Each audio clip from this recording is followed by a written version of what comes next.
اکبر میں بریلی کی امام کی زبانی نہیں بلکہ سیدہ حلیمہ سعدیہ کی زبانی کی بات کر رہا ہوں۔ حضرت حلیمہ سعدیہ بیان فرماتی لوگوں میں جب نبی کو لینے کے لیے عبد المطلب کی چوکھٹ پر گئی، میں نے دروازہ کھٹکھٹایا، اندر سے آواز آئی حلیمہ ہو؟ میں نے کہا جی۔ دروازہ کھلا، میں نے اندر قدم رکھا، میں نے پوچھا آمینہ سیدہ اتنا بتا، کبھی میں نے آپ کو نہیں دیکھا، آپ نے مجھے نہیں دیکھا، پھر میرا نام آپ کو کس نے بتا دیا؟ مسکرا کے میرے نبی کی امی نے کہا تھا حلیمہ تو دروازے پہ بعد میں آئی ہے، خدا نے تیرا نام پہلے بتا دیا تھا۔ ہاں غزیر کتنا بڑا، اللہ توفیق دے بیٹے جوان وہ ان کے سہرے سے بنے تو عہد کر لینا سہرے بیٹوں کے سجیں گے اور باتیں مدینے والے کی۔ ہاں جوانوں تمہیں پتہ نہیں ہے جو لوگ ناچ گانوں میں ڈوبے ابھی انہیں عشق مصطفیٰ کے مستی کا اندازہ ہی نہیں۔ محبت مصطفیٰ سے کرو، خدا کی قسم دنیا کے مزے بھول جاؤ گے۔ پیچھے والوں کی بھی سمجھ میں بات آ رہی ہے تو پھر سارے ذرا بول دیں یا رسول اللہ، یا رسول اللہ۔ مطلب کہ سب کو حضرت حلیمہ سعدیہ بیان فرماتی میں گئی، میرے نبی پالنے کے اندر لیٹے ہوئے تھے، میں نے سیدہ آمینہ سے کہا تمہارا لال کہاں ہے؟ میں نے جیسے اتنا کہا انہوں نے اشارہ کیا پالنے میں لیٹے ہوئے ہیں۔ فرماتی میں جب گئی میرے نبی کے بدن پہ کپڑا پڑا ہوا تھا، سبز رنگ کا کپڑا ہے، سرکار کا چہرہ مبارک چھپا ہوا تھا کپڑے سے۔ فرماتی میں نے جا کے پیار سے جیسی کپڑا نیچے کھینچا ہے، فرماتی ابھی نبی کریم کی آنکھیں بند ہیں، سرکار عالم نیند میں ہیں۔ فرماتی میں نے سرکار کے سینے پہ ہاتھ رکھا۔ ساکن مائیں بیٹوں کو جگانا جانتی ہیں، بچوں کو کیسے بیدار کیا جاتا ہے یہ مائیں جانا کرتی ہیں۔ اللہ اکبر، حلیمہ سعدیہ کہتی میں نے بیٹے کے سینے پہ جب ہاتھ رکھا ہے، فرماتی اچانک میرے نبی نے ابھی آنکھیں نہیں کھولی ہیں، مسکرانا پہلے شروع کر دیا ہے اور سرکار مسکرائے ہیں۔ اللہ اکبر، سرکار کے وہ لب اقدس جس کے بارے میں بریلی کے امام کہہ گئے ہیں کہ پتلی پتلی کلے قدس کی پتیاں، ان لبوں کی نزاکت پہ لاکھوں سلام۔ فرماتی نبی کے چہرے پہ میری نگاہ کا پڑنا تھا۔ اللہ اکبر، فرماتی بس پہلی نظر پڑی تھی میں مصطفیٰ کو دل دے بیٹھی ہوں، ایک ہی نگاہ کا مصطفیٰ سے محبت ہو گئی ہے۔ فرماتی میں نے پھر پیار سے سرکار کو آغوش میں لیا ہے، آقا کریم کو سینے سے لگایا ہے، بس ایسا لگتا تھا غربت کے سارے دکھ دور ہو گئے ہوں، آج حلیمہ کو اس کی زندگی کا مقصد مل گیا ہو۔ فرماتی میں نے سرکار کو سینے سے لگایا، بس پھر کیا تھا کہ سینے سے جدا کرنے کا من نہیں کرتا تھا۔ میں جب حلیمہ سعدیہ فرماتی میں سرکار کو لے کر کے چلنے لگی ہوں، فرماتی جب لے کر کے چلی تو سیدہ آمینہ نے کہا حلیمہ ذرا ٹھہر تو جاؤ۔ کہا میں نے ٹھہر کر کے پیچھے مڑ کر کے حضرت آمینہ کا چہرہ دیکھا، کیا کہنا چاہتی ہو؟ کہا بتاؤ تو صحیح اجرت کیا لوگی؟ اتنا سننا تھا حلیمہ سعدیہ کی آنکھیں برسنے لگ جاتی ہیں۔ سیدہ اجرت کی بات کرتی ہو؟ آپ نے جیسی اتنا کہا ہے میرے نبی کی ماں کی آنکھوں میں آنسو آ جاتے ہیں۔ فرماتی حلیمہ سعدیہ آج تک مکے میں جتنی دایا آئی ہے یہ سوچ کر کے امیروں کے بچے لے کر کے گئی ہیں کہ جب بچوں کی پرورش کر دیں گے تب ہمیں انعام سے نوازا جائے گا،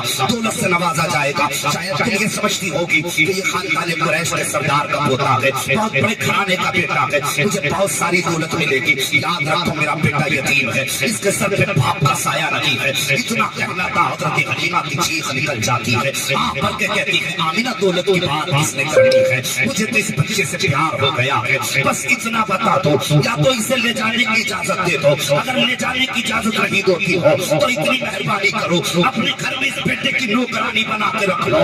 اللہ اکبر، اتنا کہنا تھا۔ سیدہ آمینہ کہتی ہے حلیمہ کہنا کیا چاہتی ہو؟ تب حلیمہ سعدیہ نے کہا تھا آمینہ جیسی پہلی نظر تمہارے بچے کے چہرے پر پڑی ہے، اب میں اس کو دولت کے لیے نہیں لے کے جا رہی ہوں بلکہ زندگی کا مقصد سمجھ کے لے کر کے جا رہی ہوں۔ دولت ملے نہ ملے مہربانی کر کے یہ بچہ میری گود سے نہ لینا۔ وجہ کیا ہے؟ تب حلیمہ نے اپنی زبان میں کہا تھا کہ صرف دیکھی ہے کہ نظروں نے گھٹا دیکھی ہے، ارے لٹ گیا جس نے محمد کی عطا دیکھی ہے۔ نعرہ تکبیر، نعرہ رسالت۔ ان کی عزت کر لو۔ میں عرض کر رہا تھا میرے نبی حضرت حلیمہ سعدیہ کی گود، یاد ہے نا بات؟ ہاں، حلیمہ سعدیہ کی گود میں میرے سرکار خاتون نے ہاتھ بڑھایا، حلیمہ سعدیہ نے سواری روکی، کہا کیا بات ہے؟ کہا دیکھتی ہوں یہ میری گود میں میرا بیٹا ہے، چل بھی نہیں سکتا، بول بھی نہیں سکتا، ایک زندہ لاش ہے، مجھے کچھ دے دے جانے والی تاکہ میں اپنے بیٹے کو کسی اچھے طبیب کے پاس لے جا سکوں۔ اللہ اکبر، کچھ ہو سکتے چھوٹی عقل کے لوگ یہ کہیں اس وقت کہاں تھے MBBS ڈاکٹر، پیسوں کی کیا ضرورت تھی؟ تو میں تمہیں بتا دوں اچھے ڈاکٹروں کے پاس جانے کے لیے پیسوں کی ضرورت تو نہیں تھی، لیکن سفر خرچ کے لیے پیسے کی بڑی ضرورت پڑتی تھی، اس لیے لوگ پیسہ اتنا اکٹھا نہیں کر پاتے تھے کہ جس سے سفر کی راحت مل جائے، تو یہ سوچ کے اس نے ہاتھ بڑھایا تھا۔ حضرت حلیمہ سعدیہ کہتی ہے پریشانی کیا ہے؟ آج تک یہ آنکھ حکیم نہ بتا سکے، کوئی طبیب نہ بتا سکا۔ حلیمہ تمہارا نام کیا ہے؟ میرے نبی کی ماں نے مسکرا کے کہا مجھے حلیمہ سعدیہ کہا جاتا ہے، میں قبیلے بنو سعد سے تعلق رکھتی ہوں۔ جیسے اتنا سنا کہا حلیمہ کیا دینا چاہتی ہو؟ حضرت حلیمہ سعدیہ مسکرائی تو تم پیسے مانگ رہی ہو، اگر تمہارے بیٹے کو شفا مل جائے تب کیسا رہے گا؟ جیسے اتنا خاتون نے سنا ہے مسکرانے لگ جاتی ہے، کہتی خاتون کیا تم طبیب ہو یا ڈاکٹر ہو؟ حضرت حلیمہ سعدیہ کہتی میں کوئی طبیب نہیں ہوں نہ کوئی ڈاکٹر ہوں، کہا پھر میرے بیٹے کو شفا کیسے ملے گی؟ تب حلیمہ سعدیہ نے کہا تھا میں تو کچھ بھی نہیں ہوں لیکن خدا کے خزانوں کے مالک کو اپنی گود میں لے کر کے چل رہی ہوں۔ کہا کس کی بات کر رہی ہو؟ تب حضرت حلیمہ سعدیہ نے میرے سرکار کے چہرے سے یوں اپنی چادر ہٹائی ہے، اللہ اکبر، پھر میرے سرکار کے چہرے کی طرف دیکھا ہے اور زمین پہ بیٹھی ہے سرکار کو لے کر کے، اللہ اکبر، حضرت حلیمہ سعدیہ نے میرے سرکار کا ہاتھ پکڑا ہے اور پکڑنے کے بعد اس اپاہج کے جیسی سر پہ رکھا ہے، خدا کی قسم ہاتھ لگنا تھا کہ اپاہج مسکرانا شروع کر دیتا ہے، اٹھ کر کے بیٹھ جاتا ہے۔ جیسے اٹھ کر کے بیٹھا ہے خاتون نے کہا تھا حلیمہ یہ کیا معجزہ ہے، یہ کون ہے؟ تب حلیمہ سعدیہ نے کہا تھا جس کی ترجمانی بریلی کے امام نے یوں کی ہے کہ جن کے طلبوں کا کھوبر ہے آب حیات ہے وہ جان مسیحا ہمارا نبی، سبحان اللہ سبحان اللہ، ہے وہ جانے اللہ یا رسول اللہ، زندہ باد زندہ باد زندہ باد، اللہ اکبر، سبحان اللہ سبحان اللہ۔ خیریت ہے جی؟ اللہ سلامت رکھے۔ 12:15 بج چکے، بتائیے کیا رہے گا؟ ترو تازہ ہے حضرت، اللہ آپ کو سلامت رکھے۔ وقت تھوڑا زیادہ ہو گیا لیکن مجھے تھکن یوں نہیں ہو رہی ہے کیونکہ میں آپ کو خوش دیکھ رہا ہوں۔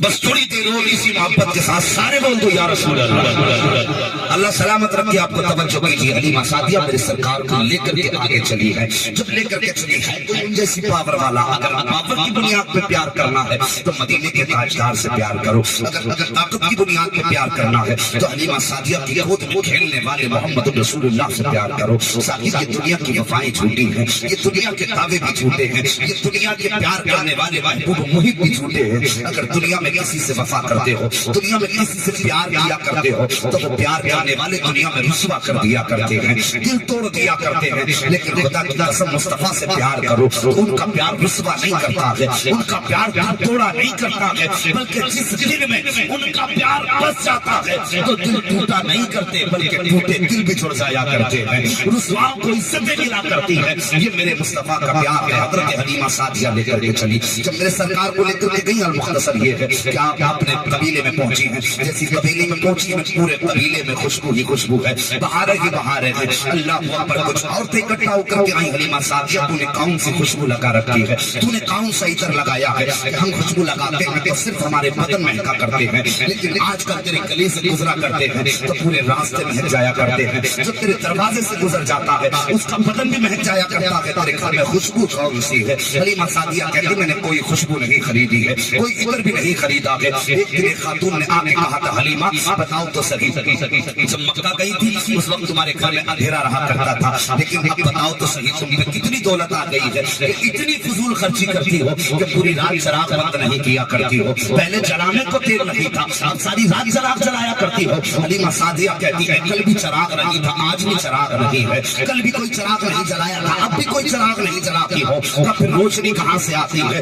میں کوئی چراغ نہیں جلاتی۔ جب تو 4 دن گزرے، ایک دن حلیمہ سعدیہ کے گھر کی روشنی عالم یہ تک دیواروں سے چھن چھن کے چھن کے جا رہی تھی۔ قبیلے بنی سعد کی عورتیں کہتی ہیں چلو آج حلیمہ کو رنگے ہاتھوں پکڑ لیتے ہیں، یہ روز کہتی ہے میں کوئی چراغ نہیں جلاتی، میں خوشبو نہیں لگاتی ہوں، آج چل کے دیکھتے کہ کیسے جھوٹ بولا کرتی ہے، آج اس کا جھوٹ پکڑیں گے۔ عورتیں اکٹھا ہو کر کے آئی ہیں، دروازے پہ دستک ہوئی، حلیمہ سعدیہ کہتی کہا کون کہا ہم قبیلے کی عورتیں ہیں۔ اتنا سنا حلیمہ سعدیہ باہر آئی ہیں، سوچ رہی کہ شاید کوئی دودھ والا آیا ہوگا، ہوگا، یہ جس سے ہم نے قرض لیا کہ وہ اپنا قرض لینے آیا ہوگا، اللہ پر دروازے پر آئی ہے، عورتوں کی بھیڑ ہے، آپ یوں گردن جھکا کے کھڑی ہو جاتی ہے، ساری عورتیں کہتی حلیمہ آج تیری چوری پکڑی گئی ہے، اتنا سننا تھا حلیمہ سعدیہ کے ماتھے پہ پسینہ آ جاتا ہے، یا اللہ میں نے کبھی کوئی چوری نہیں کی ہے، میں نے کوئی غلط کام نہیں کیا ہے، یہ کس چوری کی بات کرتے ہیں؟ حلیمہ سعدیہ کہتی ہے بہنوں بتاؤ کس چوری کی بات کرتی ہو، کس جھوٹ کی بات کرتی ہو؟ تب آنے والی خاتونوں نے کہا تھا حلیمہ ہم نے تم سے پوچھا تھا